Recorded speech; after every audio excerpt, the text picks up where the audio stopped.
lot has transpired. So the title of my talk, oh, and I want to say, I was with you through your sharing. I shut off my video because frankly, I needed to eat something and didn't think you needed to see me eat.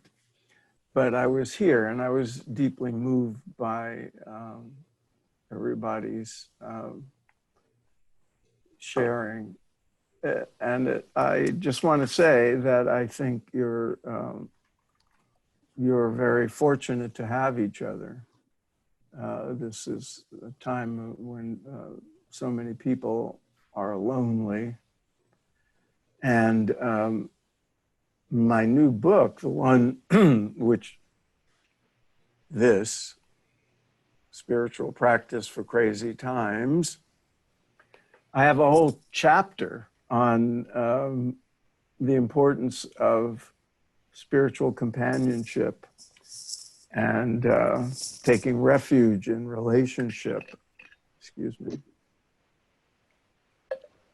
And you're very lucky to have a regular group like this, because many people, I specialize in sort of independent spiritual people.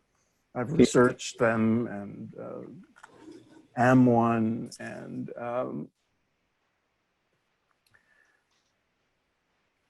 formal organizations are often difficult for independent people to navigate, which leaves them with a lot of freedom, which has its advantages on the spiritual path, as you know, but also often leaves them without companionship.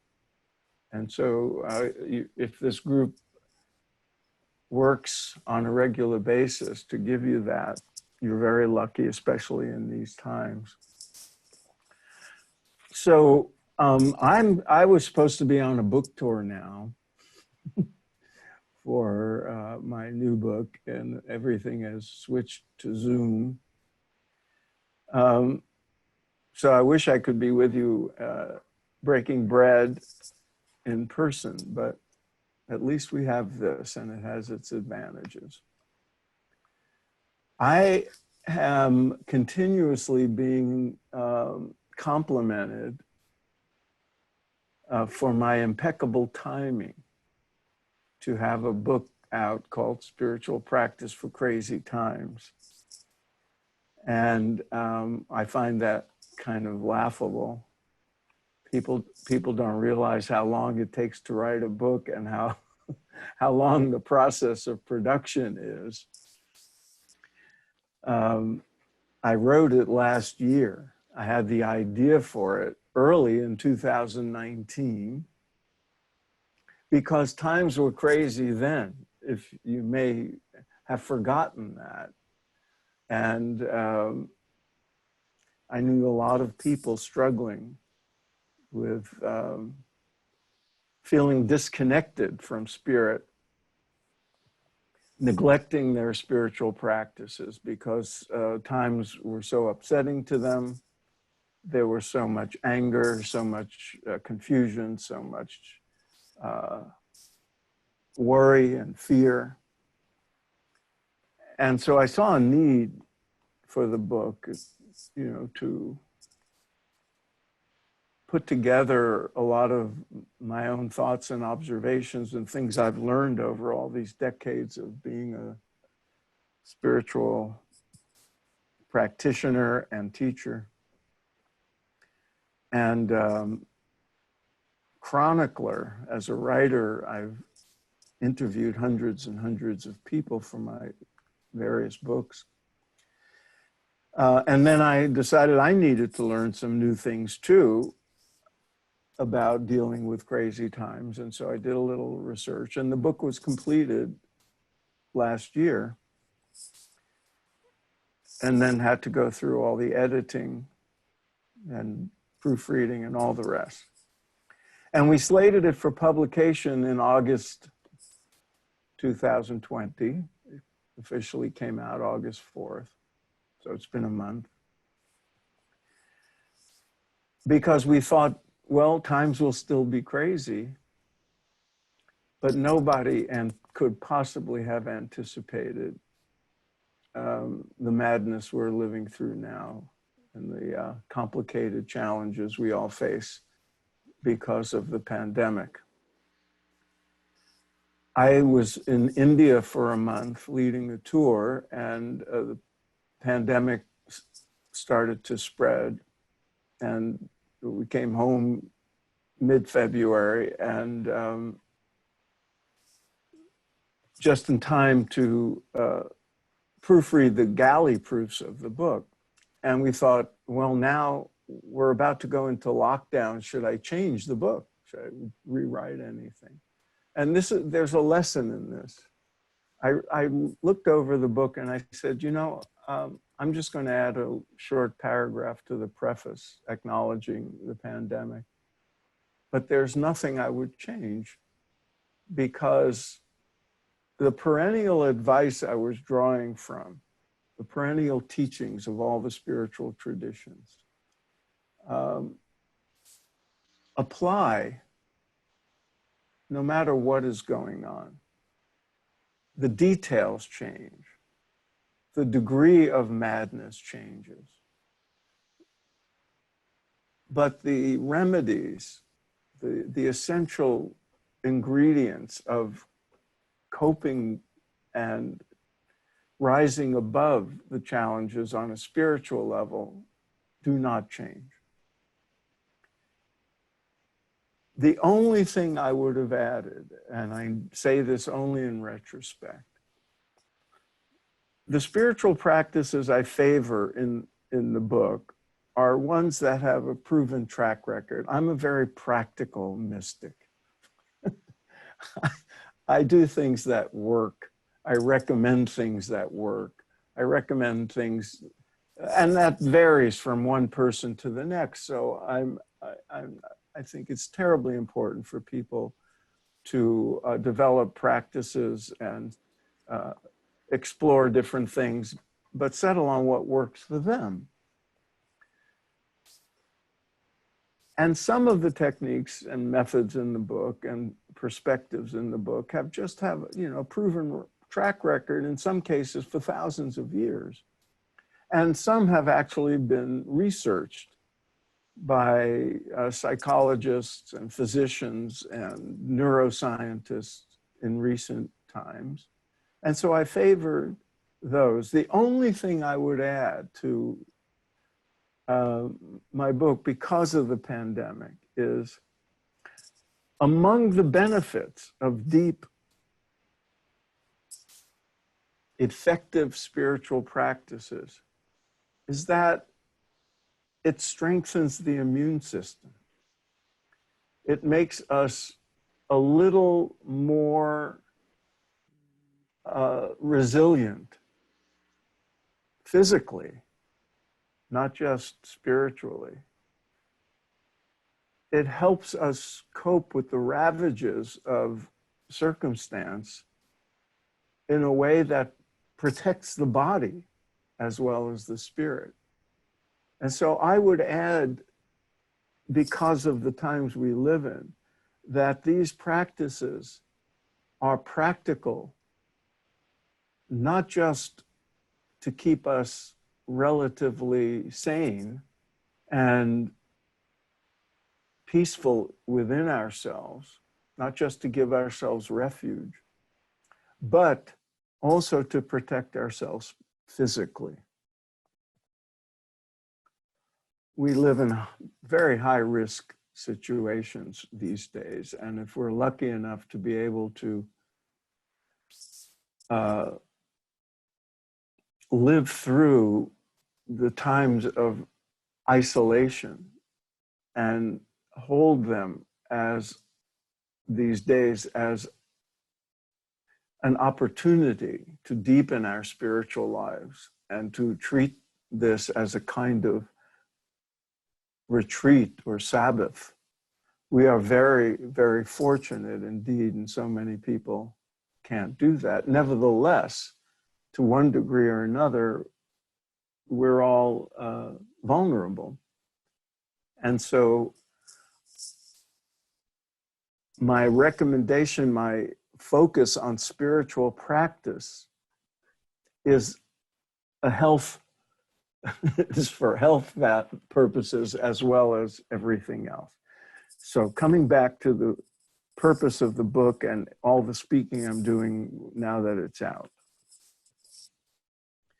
I could not have anticipated the pandemic, so I will not take credit for the impeccable timing of the book.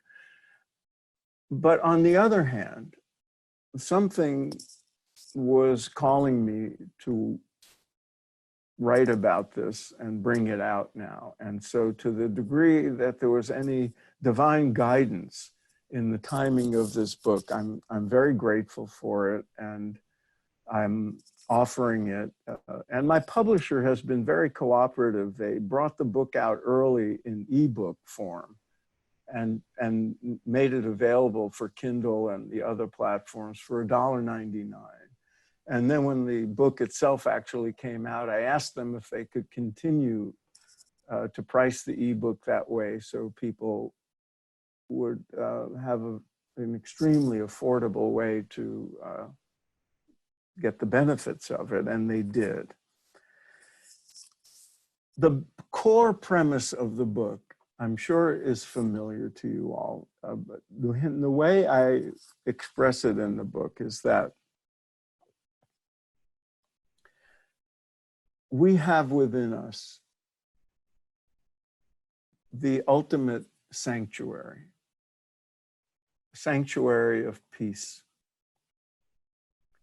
It is not like a physical sanctuary. And physical sanctuaries are important. to have a whole chapter on sacred spaces and the importance of them. But this is a portable sanctuary. This is not something we have to find, not something we have to locate, not something we have to search for. It's who we are. It is what we are. It is our essence. It is the core of our being. We are essentially divine beings, spiritual beings. We identify with these personalities, the Phil personality, the Mary Grace personality, the bodies that we inhabit that cause pain and get old and give us pleasure, that navigate us through these lives. And spiritual people often think, well, we're spirits inhabiting a body. But the other way to look at it is that our bodies are encircled and engulfed by spirit. That the bodies are little waves on an ocean of spirit. Either way, our essence is already at peace. It is already awakened. It is already in the light. And our job is to bring that out, not to find it, not to search for it, but to allow it to express itself in the way it was meant to. And that's where spiritual practices come in. We are now living in unimaginably crazy times, but crazy times, and the reason I didn't change the book, even at, I had a couple of days where I could have reoriented the whole thing for the pandemic, because I realized any time can be crazy. The world, the outer world of change and phenomena and forms and transience, all the spiritual teachings tell us that's just the nature of manifestation. Pervading that, all the diversity, all the change, is unchanging, eternal, infinite spirit. And as it says in the Upanishads, that thou art. We are that. That is our essence. And so, knowing that life can be crazy at any time, and even in the best of outer circumstances, anything could happen to our lives. We can get sick. We can go for a hike and a pit bull can attack us and our dog. Our loved ones can get sick. We can lose a job. We can retire from a career, as I heard someone say, which is a great blessing, but that can also bring about challenges. Things happen, circumstances happen, but our essence doesn't change. And our job as spiritual beings is to live the truth of both of those things, not to escape the world, because there is no escaping it. As long as you're in a body, as long as you're functioning, there's no escaping it. I used to think back in the 60s when I first stepped on my spiritual path, I just want to live in a cave like the yogis or go off to an ashram. And then someone pointed out that I could be living in a cave, but I'd still have to find food. And the guy in the next cave could be a pain in the neck. And, the smoke from that guy's fire can come into my cave and cause me problems. And there is no escape from the world of phenomena and form and change. I met a yogi at a little ashram who was living in a little hut. And I envied him, his freedom, and he said, no. I have to walk into town and, I'm a monk, I don't have money. So I have to hope that people give me food. And it gets cold here in the wintertime. And I have to make sure I have firewood. And you have family. You can have wife and child. And that's a spiritual path in its own. And we have this sort of spiritual envy. And sometimes when things get crazy, we just want to escape it all. But the spiritual teachings don't tell us to escape it all. It tells us to be in the world, but not of it, as the biblical teaching goes. And the key to that is to be in touch with this sanctuary of peace that is our essence, and carry that sanctuary with us as we move through life. Back in the early days of my spiritual path, when I was a very troubled, confused, and angry young man in the 1960s, who had been raised by beautiful, loving, compassionate human beings who were Marxists, who had no use for religion at all, who thought it was the opium of the people. And that was my orientation when I was in college and marching against the Vietnam War and working in the civil rights movement. I had no interest in, anything so-called spiritual. But I was troubled, and all the answers I was being given for how to live life and how to change the world for the better just came up short. They just didn't, in the end, hold up. And in that milieu of the counterculture of the 60s, I discovered the teachings of the East. And they struck me as not only beautiful and true, but extremely practical. So I became what I call a pragmatic mystic, and I took up various practices and was drawn at that time.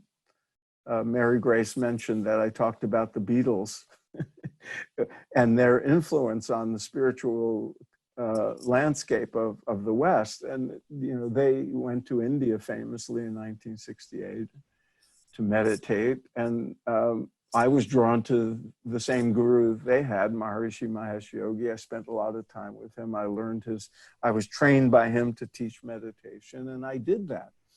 And I became a spiritual activist, trying to change the world one mantra at a time, as I used to say. But at the same time, I was struggling prior to that with my own life. And I read the Bhagavad Gita, and one of the passages stood out. And it described the sort of advanced yogi, the awakened person, as having equanimity, inner peace, equanimity in gain and loss, victory and defeat, pleasure and pain. And I said, I want that. And so I set out and I tried different forms of practice and everything. And in time, I saw, my God, this stuff really works. I have more equanimity. I have more inner peace, not because something was given to me or I found something, but because the methodologies eliminated or put aside or lifted the veil of my own ignorance and the accumulation of impressions and stress and bad habits to reveal the inner peace that's inside. All the spiritual traditions of the world are giving us, they're pointing to this inner sanctuary, to our essence, our spiritual essence, our eternal, infinite essence, and giving us methods to eliminate the obstacles that get in the way of living our essence and bringing our essence into the world of activity and form and substance. They point the way to this sanctuary and give us the keys to opening the doors. And so in this book and in others, my purpose is to help people find those keys and the practices that work for them in their lives. And then as time went on, stuff happened in my life back in the day. And I remember thinking, what the hell is going on here? I'm supposed to be happy all the time now. Things are supposed to get better, and they did get better. The initial days of my spiritual path, I changed my habits, I changed my circumstances. There was this freedom. I stopped smoking, and all this stuff, got off drugs, and there was this big cleansing, and life changed. And I thought it will just continue that way. But then, as you all have discovered, because I could tell by your faces, you've been through some things in life, circumstances still arose, and relationships went bad, and stuff happened, and I didn't have money, and this happened and that happened. And I thought, what's wrong? I'm disappointed. But then I realized the spiritual path doesn't promise your outer circumstances will all be great and you'll have everything you want and wish for. You'll have more of it. They'll get better, but life is still going to throw you screwballs and knuckleballs and 100-mile-an-hour fastballs. I like sports metaphors. And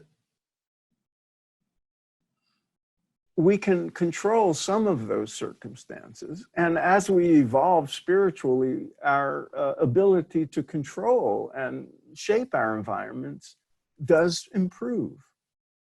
But life is still life, and stuff is still going to happen.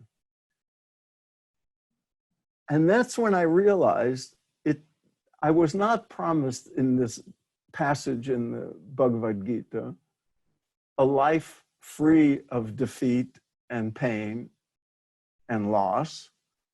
I was promised equanimity in those circumstances, in pain and pleasure, in victory and defeat, in loss and gain. I thought it would be all gain and all victory and all pleasure, but no. And then I would lose it sometimes. And I say, oh my God, what happened to that equanimity? I had so much more stability, and now this happened, and I'm shaken, and I'm upset, but then I realized an important truth, and I have kept on having to realize this over the decades. And I had to write about it in this new book. We gain with spiritual practice the presence of inner peace and stability or equanimity more in our lives. We learn to carry it with us. It becomes habituated. So you probably have found, if you have an effective, regular spiritual practice, you have probably found you don't get as shaken when stuff happens as you would have earlier in your life. But then you probably have also found that you lose it sometimes. You get angry, you get disappointed, you get very upset, you get very hurt. It's very important at those times to not think you're backsliding, to not think you're failing in some way, to not think that your spiritual practices are not working anymore. Their batteries have run out. It is possible that circumstances are telling you it's time to modify your practices or add something new or change something. But it doesn't necessarily mean you're a spiritual failure. And we can do that to ourselves. Oh, geez, I got angry at my wife. I know better. I advise people about this stuff. I'm a hypocrite. I'm a loser. I'm a failure. No, it just means you're still an imperfect human being, evolving spiritually. And you still have much to learn. But here's the other important thing to remember and to look for and notice. As it took me, back in the 70s and 80s, a lot of relearning of this one thing. Equanimity, you can lose it. And we all do. But one measure of our spiritual progress and one validation of the importance of spiritual practice is recovery time. I started to notice, and then in my research, I realized other people have as well. And what I'm about to say has been validated in scientific research. One of the great things about the last 40 or 50 years of all these meditation and mindfulness practices coming into our lives, particularly from the East, and then the resurgence of Western mystical practices like contemplative prayer and Jewish mysticism and Sufism, is the fact that scientists have dug into this to see what's going on in these practices and see what happens in the lives of people who engage in these spiritual practices. I had a front seat in this, actually. I'm not bragging, it's just a point of historical reference. When I first started practicing transcendental meditation back in the late 60s, I was living in Cambridge, Massachusetts, and Herbert Benson at Harvard Medical School decided to do studies on meditation. And I just volunteered, and I was in a cubicle meditating with a blood pressure cuff and EEG stuff coming in. So I'm a little data point in one of the very first studies. But now there have been thousands of them. And one of the things that's consistent is people recover from traumas and stress and regain a certain stability and inner peace faster than those who don't have spiritual practices, and faster and more securely than they did prior to having spiritual practices. So the practices I put in my book and what I advocate are the ones that bring us to that still point of the turning world, as T.S. Eliot put it. That is our true end.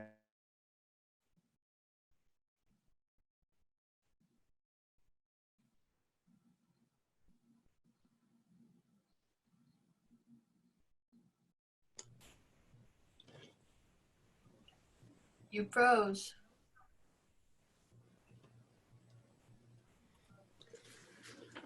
I think he disappeared altogether. Here, I'm you back just now. froze. There you Yeah. go. Okay. Yay. Somehow my connection got lost. I was about to quote Thomas Merton. Did I get to that before I? No, you did not. No. Okay. At the center of our being is a point of nothingness, which is untouched by sin and by illusion, a point of pure truth, a point or spark which belongs entirely to God. That is what the yogis call our self, our true nature, our true self. It's interesting that Merton calls it a point of nothingness, means it has no form, it has no substance. It's Could beyond. You read that again? Could you repeat that once? The quote? Yeah. At the center of our being, I can send it to you. At the center of our being is a point of nothingness, which is untouched by sin and by illusion, a point of pure truth, a point or spark which belongs entirely to God. This is our true self. And it's been called a point of nothingness by Merton and by certain teachings of the East. It's been called emptiness, and it's also been called fullness, because it is both. Emptiness is fullness, and fullness is emptiness. And that is our true essence. It is also the source of all love and all wisdom and all peace and purity and light. And we can access this at any time. As the songwriter Leonard Cohen said, there's a crack in everything. That's how the light gets in. And so one of our tasks as spiritual beings, living in crazy times especially, but knowing that all times are crazy times when you really look at it, is to have methods at our disposal for bringing us into the light, for revealing the light in the darkness, for revealing the truth amidst the illusions and delusions of life.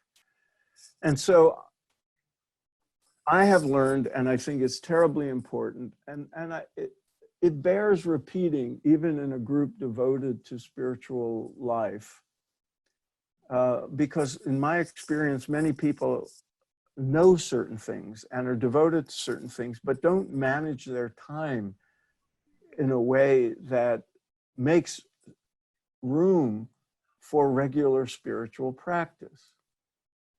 I find this very often.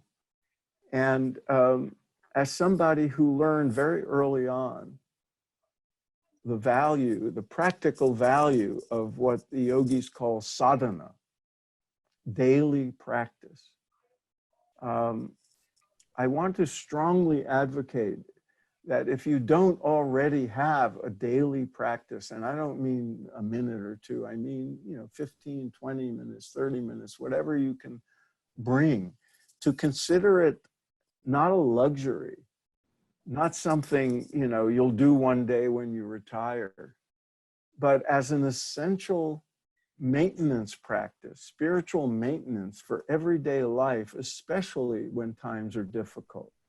I often, when people tell me oh yes, I used to meditate, but I don't have time for that now, I'm too busy, or life is too crazy, I'll do it someday.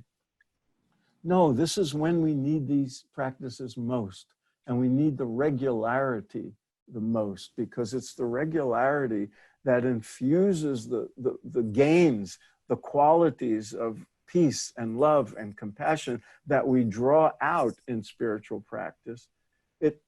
It binds itself to us. These qualities stick to us. It's like dipping a sponge into water.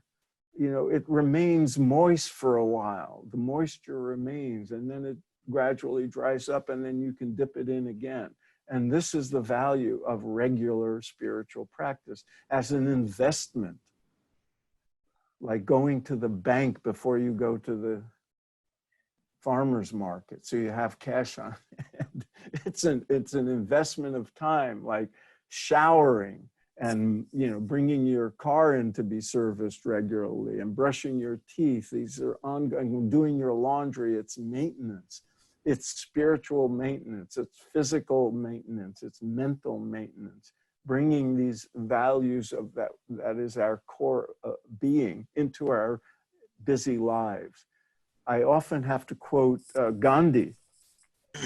Gandhi was a very busy man.